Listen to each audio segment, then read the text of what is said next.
पंचायत में आज 50% भी महिला आई है। क्या वो सरपंच पति के अनुसार चलती है या अपने बलबूते? तो ये सब बोलने की बात है। और मैं चारू से बिल्कुल सहमत हूं कि जब कोई पुरुष को मौका मिलता है तो हम कभी सवाल प्रश्न चिन्ह नहीं करते। तो क्यों है ये वाई इफ बट?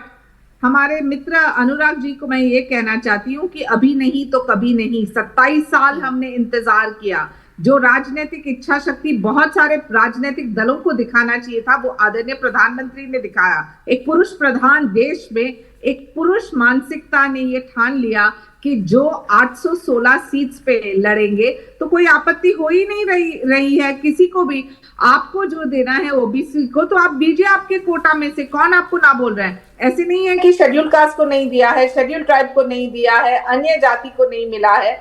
तो मेरी विनती है कि ये बात बहाना बनाना बंद कीजिए। और हम थक गए हैं। हम फ्लावर पॉट नहीं है कि जो आप हॉल में कहीं रखें या लिविंग रूम में कहीं रखें और बोलिए कि देखिए हमने एक महिला को एक जगह तो दिया है। हमें सेंटर टेबल पे बैठना है और निर्णय लेना है। और वो निर्णय लेना है ताकि 50% जो आबादी है इस देश में उनकी आवाज बने। हमारे नेता आदरणीय एकनाथ जी शिंदे ने लाड़की बहन लाड़की योजना क्यों चालू किया? ताकि महिला शिक्षित, सुरक्षित, आत्मनिर्भर हो। हमें वो बेचारी का टैग नहीं चाहिए, लेकिन मौका का अवसर जरूर चाहिए और अभी इसी वक्त।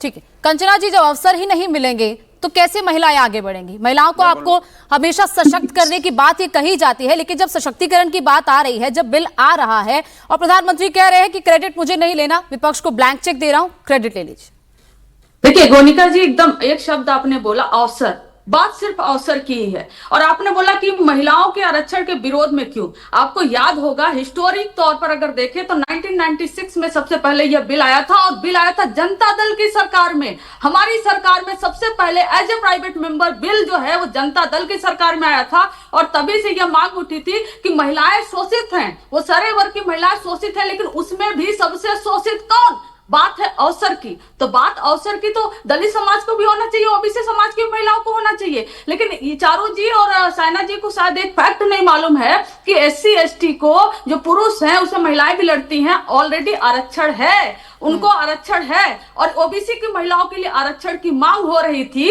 क्योंकि ओबीसी के पुरुष को आरक्षण नहीं है, क्योंकि महिलाएं ज्यादा शोषित हैं। और महिलाओं में भी कौन सी महिलाएं सबसे ज्यादा शोषित हैं, इसको वर्गीकरण को लेकर हमने बात की थी। तो महिला आरक्षण का जो इतिहास है, संघर्ष 27 साल है साइना जी, लेकिन 27 साल का संघर्ष ओबीसी एससी एसटी की महिलाओं के लिए भी आप यह क्यों भूल जाती हैं? अरे भाई, आप कह रही हैं कि जैसे प्रधानमंत्री नरेंद्र मोदी जी कहें कि सीटें घट जाएंगी या उनको वोट नहीं मिलेगा। पहले आप सुन लीजिए, पार्लियामेंट में 2019 में महिलाओं की जो परसेंटेज थी ना वो 14% थी, लेकिन अभी जो 24 में वो 13.6 हो गई है, जबकि 2023 में यह बिल आया हुआ था। तो क्या मोदी जी की अपने पार्टी से कैंडिडेट नहीं दे सकते थे? क्या मोदी जी ये मैसेज नहीं दे सकते थे कि हम ही लेकर आए हैं महिला आरक्षण बिल, हम 33% सीटें देते हैं? जो 2023 में जब बिल आया था तो 2023 में उसी समय हम मांग कर रहे थे कि इमीडिएट आप क्यों नहीं इंप्लीमेंट करते, आज हमारी पार्लियामेंट में महिलाएं पहुंच गई होती। लेकिन रोका किसने? रोका भारतीय जनता पार्टी ने।